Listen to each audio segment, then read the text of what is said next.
মসজিদে যদি আপনি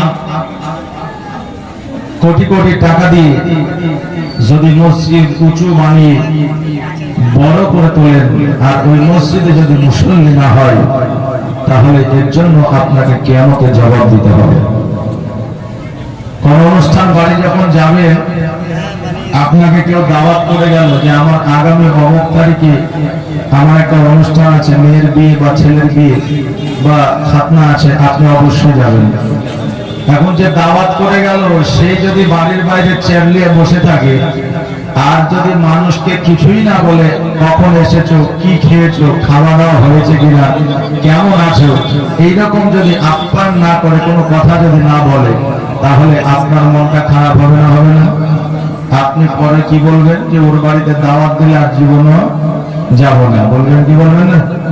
যদি বাড়িওয়ালা যে দাওয়াত করেছে সে যদি কথা না বলে, যদি আপনার খেয়াল না করে, তাহলে আপনি পরবর্তীতে কি বলবেন যে ওই বাড়িতে আর দাওয়াত খেতে যাব না। তা আপনি অনুষ্ঠান করলেন, অর্থাৎ জালসা আরম্ভ করলেন, জালসা চালু করলেন, গ্রামে জালসা লাগালেন, অথচ আপনি বাড়িতে বসে আছেন, মেলাতে ঘুরছেন, অথচ আপনি চায়ের দোকানে আড্ডা দিচ্ছেন, জালসায় আসেন না। এর জন্য কিয়ামতে আপনাকে জবাব দিতে হবে। আপনি হুঁশিয়ার হয়ে যান, সাবধান হয়ে যান, কারণ কখনকার মত হবে কেউ বলতে পারবে না। পারবে? কেউ বলতে পারবে না। আমরা এমনই মানুষ যে গ্রামে একজন মারা গেলে আমরা মনে করি এবারের সিরিয়াল মানে আব্দুর রহমান, মানে যেহেতু ওর বেশি বয়সে আছে, বিছানাগত হয়ে আছে, প্যারালাইসিস হয়ে গেছে, চোখে কম দেখতে পায়, 70 বছর প্লাস হয়ে গেছে, এই জন্য আমরা মনে করি যে গ্রামে তো একজন গেল রে বুঝে, তা আরেকজন আছে, এবার আব্দুর রহমানের হয়তো সিরিয়াল। কিন্তু আব্দুর রহমান বিছানায় শুয়েই থাকবে, তুমি 25 বছর 20 বছরের যুবক, তুমি চলে যাবে, কোন গ্যারান্টি আছে? নাই।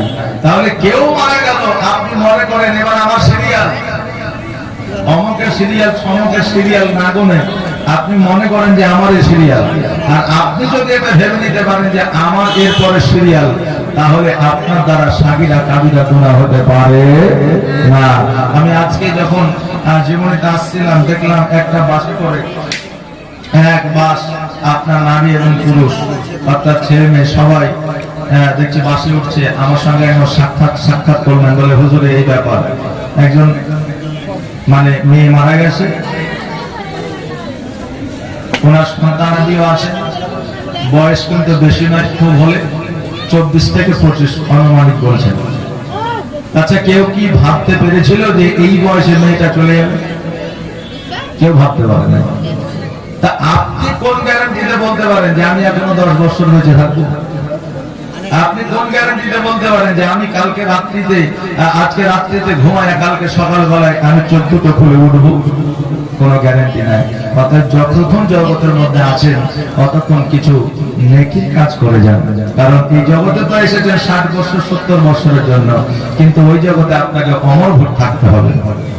এটা সীমিত, এই পৃথিবীতেই বিচার হবে, এখানেই আপনি আবার পুনরায় থাকবেন, কিন্তু ওটা হবে অমরের জীবন। আর এই জীবনটা আছে আমাদের একটা লিমিটেড, অর্থাৎ একটা আমাদের সময়সীমা আছে, সেই সময়সীমার মধ্যে আমরা এই জগতে চলাফেরা করবো। বাজে ভাইরা, তাই নিজেকে পরিবর্তন করুন। নিজেকে পরিবর্তন করাই হলো আমাদের বড় বাহাদুরি। আমি মস্তান হয়ে গেলাম, ডাক্তার হয়ে গেলাম, উকিল হয়ে গেলাম, হাজি হয়ে গেলাম, আরো কিছু হয়ে গেলাম, এটাই সাকসেস নয়। আপনি জীবনকে পরিবর্তন করে সুন্দর করে গড়ে তুলেছেন ইসলামিক পথে, শরীয়তের পথে, এটাই হচ্ছে সাকসেসের একটা আপনার পথ। জোরে বলেন সুবহানাল্লাহ। অতএব নিজেকে পরিবর্তন করুন, আর যতক্ষণ নিজেকে পরিবর্তন না করতে পারবেন ততক্ষণ পর্যন্ত আপনি সাকসেস হতে পারবেন না। মওতের কোনো আপনার সিরিয়াল নাই, আসার হয়তো সিরিয়াল আছে, কিন্তু মওতের সিরিয়াল নাই। আপনাকে চলে যেতে হবে। যখন আল্লাহ তাআলা ডাক দিবে তখন আপনাকে সেই ডাকে সাড়া দিতে হবে। প্রত্যেকটা জায়গায় বান্দাকে জিজ্ঞাসা করেছে, বান্দা তোমার পছন্দ কি, অপছন্দ কি, তুমি কি খেলে ভালো থাকবে, তোমার শরীর তরুণ তাজা থাকবে, তুমি কোনটা খেলে খুশি হবে। আমি আল্লাহর নিয়ামত স্বরূপ তোমাকে সেটাই দিয়েছি, তুমি যেটা চেয়েছো। কিন্তু একটা আমি মানে একটা জিনিস তোমাদের দিইনি, যেটা হচ্ছে মওতের সময়। যেটা মওতের সময় আমি তোমাদের দিইনি। কারণ আমি যদি তোমাদেরকে বলতাম যে আগামী কালকে অমুক দিনে তোমার মৃত্যু ঘটবে, তাহলে তুমি বলতে আল্লাহ জমিতে তিল লাগিয়েছি, গম লাগিয়েছি, ভুট্টা লাগিয়েছি, কমসে কম সাহার পানিটা তো দিই, তারপরে তখন যাবো। আল্লাহ যদি বান্দাদের সুযোগ দিত যে কালকে চলে আসতে হবে কবরে, তাহলে আমরা কি বলতাম যে কালকে জমিটা দেখি, তারপরে আমি যাব। তারপরে আমার মেয়েটার বিয়ে হয়নি, মেয়েটার বিয়ে দিব, তারপরে যাব। ছেলেটার বিয়ে দিইনি, ছেলেটার বিয়ে দিব, তারপরে যাব। আমরা এই সমস্ত কথা বলি কি বলি না? বলি অনেক জায়গায়, যখন যাওয়ার প্রয়োজন হয় যাওয়া হয় না সময় মতো। আল্লাহ যদি আমাদের এই সুযোগটা দিত, তা আমরা কিন্তু ওই কথাই বলতাম যে আল্লাহ আজকে নিয়েন না, কমসে কম আর দুদিন তো সময় দেন। আল্লাহ তাবারক তাআলা বলে, বান্দা এই মওতের সময় আমি নির্ধারিত করেছি ঠিকই, কিন্তু তোমাদের বিনা অনুমতিতেই, আমি অনুমতিতে জান কবুজ করি জিবরাইল আজরাইলের মাধ্যমে, তখনই যখন নিজে কেউ মৃত্যু কামনা করে। নিজে যখন কেউ মৃত্যু কামনা করে, কেমন মৃত্যু কামনা? আপনি হয়তো দোয়া করছেন যে আল্লাহ আমার যেন মওত হয়ে যায়, আল্লাহ যদি কবুল করেন আপনার মওত হয়ে যাবে।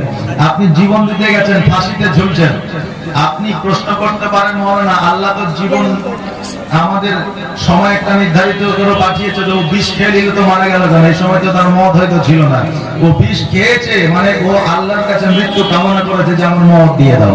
এই জন্য আল্লাহ বলে যে বান্দা তুমি যখন চাইছো তা আমি আল্লাহ তোমাকে দিতেছি, এই জন্য তখন তার মৃত্যু হয়ে যায়। সুবহানাল্লাহ। অতএব মানুষ যখন মৃত্যু কামনা করে তখন আল্লাহ কিন্তু তার ওই দোয়াটাকে কবুল করে নেয়। অতএব বাবাজি ভাইরা, মৃত্যু আমাদের সর্বদা সর্বক্ষণ আমাদের পেছনে পেছনে ঘুরছে, তখন মওত হয়ে যাবে। আজকে মেলাতে ঘুরতে ঘুরতে যখন মারা যাবেন, এর জন্য আপনাকে হিসাব দিতে হবে। আজকে চায়ের দোকানে আড্ডা দিতে যে মারা যাবে, এর জন্য আপনাকে হিসাব দিতে হবে। কিন্তু আল্লাহ রাসূলের আলোচনা যে জায়গা হয়, ওই জায়গায় বসে থাকতে থাকতে যদি আপনার মৃত্যু হয়ে যায়, তা আল্লাহ তাবারক তাআলা আপনাকে জান্নাতে দিয়ে দিবে। জোরে বলুন সুবহানাল্লাহ। কারণ হইল একজন মানুষ জীবনে কোনোদিন আল্লাহর ইবাদত বন্দেগী করে নাই, নামাজ পড়ে নাই, রোজা করে নাই, জীবনে কোনোদিন ভালো কাম করে নাই, ভালো কাজ করে নাই, ওই বান্দা হঠাৎ করে চিন্তা করলো আল্লাহ গো, জীবনে ভালো কাম করি নাই, ভালো কাজ করি না, জীবনে জালসায় যাই না, মসজিদে যাই না, জীবনে কোনোদিন মাদ্রাসায় যাই না, রোজা করি না, তবে আজকে আমি নিয়ত করলাম আজকে আমার পাশে গ্রামে জালসা হইতে আছে, ওই জালসায় গিয়ে যাবো আর জালসা শ্রবণ করবো। গোসল করলো, গোসল করার পরে পাঞ্জাবি পায়জামা টুপি মাথায় দিল, মাথায় দেওয়ার পরে এবার জালসার দিকে অগ্রসর হয়ে গেল। রাস্তার মাঝে আজরাইল এসে হাজির হয়ে গেল। বান্দা রে, আর তোমার জালসায় যাওয়া হবে না, তোমার সময় শেষ হয়ে গেছে, তোমার মৃত্যু ঘটবে। আমাকে একটা সুযোগ দেয়, আমি জীবনে ভালো কাজ করি নাই, আজকে জালসায় যাবো, জালসা শুনবো, আমাকে একটা সুযোগ তুমি দিয়ে নাও। আল্লাহ বলে বান্দা রে, আমি যখন যার মওত লিপিবদ্ধ করে দিয়েছি, তখন তার মওত হবে, এক সেকেন্ড আগেও যাবে না, পরেও যাবে না। এই জন্য আজকে তোমার মওত লিপিবদ্ধ করে দেওয়া আছে, আজকে তোমাকে মওতের স্বাদ গ্রহণ করতে হবে। আজরাইলকে কামতি মিনতি করে, আজরাইল বলে আমার দ্বারা সম্ভব নয়, কারণ মওত লাগে আল্লাহ, আজান কবুল করে আমি আল্লাহর আদেশে। জোরে বলুন সুবহানাল্লাহ। ওই আজরাইল